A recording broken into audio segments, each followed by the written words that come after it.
রাতের চাহিদা। আজ শুনবেন দ্বিতীয় পর্ব। রাতে তানিশা আর মিম শুয়ে আছে।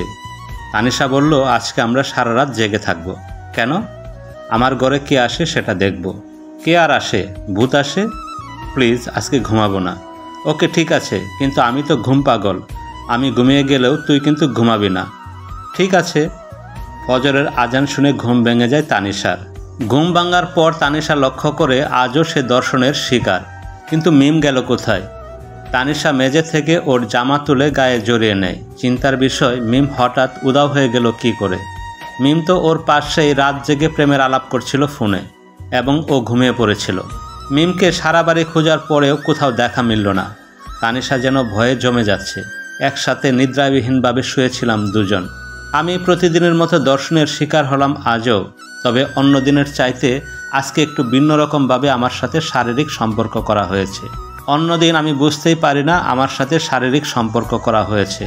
সকালে উঠে আলামত দেখে বুঝতে পারি, কিন্তু আজ আমাকে প্রচণ্ড ব্যথা দিয়ে শারীরিক সম্পর্ক করা হয়েছে।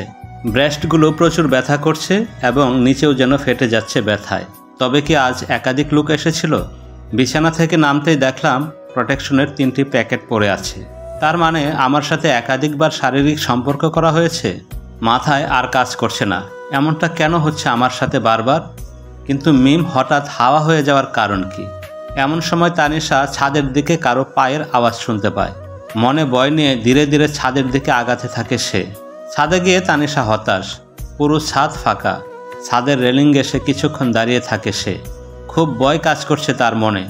দর্শনের সঠিক তথ্য পেতে এসব করতে হচ্ছে তানিশার। সে বুঝতে পারে রাত এখনও অনেক বাকি রয়েছে, কারণ চারদিকে জ্যোৎস্নার আলো জগজগ করছে। তাহলে তার কানে আসা আজানের শব্দ কি ভুল ছিল? হয়তো সে ভুল শুনেছিল। ততক্ষণে তানিশা দেখতে পায় কেউ একজন চাদর মুড়ি দিয়ে তাদের বাড়ির গেট দিয়ে বেরিয়ে যাচ্ছে। তানিশা ভাবতে থাকে, এই সেই ব্যক্তি যে প্রতিদিন রাতে তাকে দর্শন করে। কেন এমন করে? কি করেছে আমি তার সাথে? বিষয়টা আমাকে জানতে হবে। চাদর মুড়ানো মানুষটার পিছু নেই তানিশা। পিছু যেতে যেতে হঠাৎ হারিয়ে ফেলে সেই মানুষটাকে। তানিশা ততক্ষণে বুঝতে পারে সে একটা নদীর ঘাটে পৌঁছে গেছে। এই ঘাটটা তার কেমন যেন চেনা চেনা লাগছে।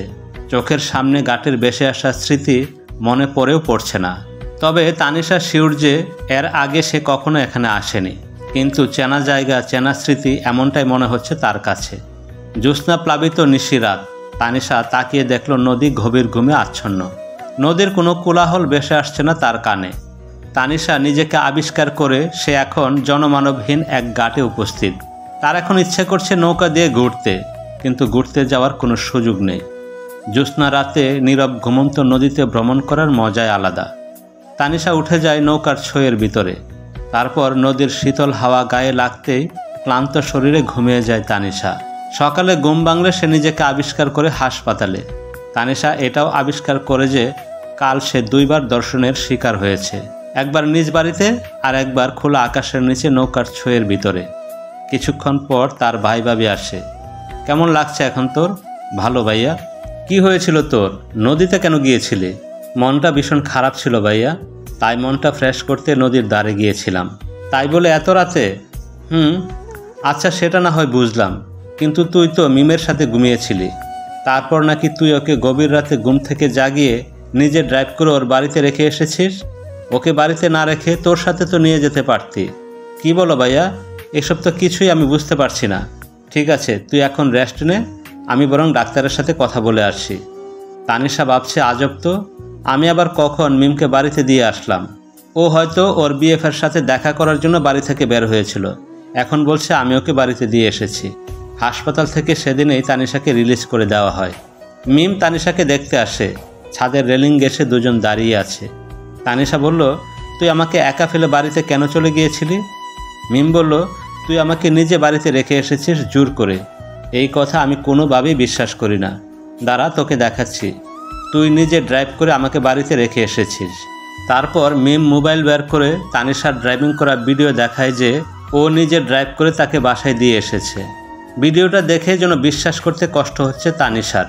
ড্রাইভ করা অবস্থায় তানিশা খুব ক্ষিপ্ত ছিল মিমের উপর, যার কারণে মিম তখন কিছু বলেনি, কারণ ও তখন তানিশার চেহারা দেখে খুব ভয় পেয়েছিল। রাতে তোর কি হয়েছিল জানি না, তবে আজকেও আমি দর্শনের শিকার হয়েছি। কি বলিস? তাও একবার না, 2 বার। কিভাবে? তারপর তানিশা বর্ণনা করলো গত রাতের কাহিনী। তানিশাকে ডাকতে ডাকতে তার ভাবি ছাদে চলে আসলো। কি হয়েছে ভাবি? তোমার ভাইয়া ডাকছে। ঠিক আছে চলো। আজকে রাতে তানিশা তার রুমে গোপনে সিসি ক্যামেরা লাগিয়েছে। তারপর রাতে সে যখন ঘুমাতে গেল তখন সিসি ক্যামেরায় দেখা গেল। প্রিয় বন্ধুরা, পরবর্তী পর্ব পেতে চাইলে চ্যানেলটি প্লিজ সাবস্ক্রাইব করে আমাদের সাথেই থাকুন।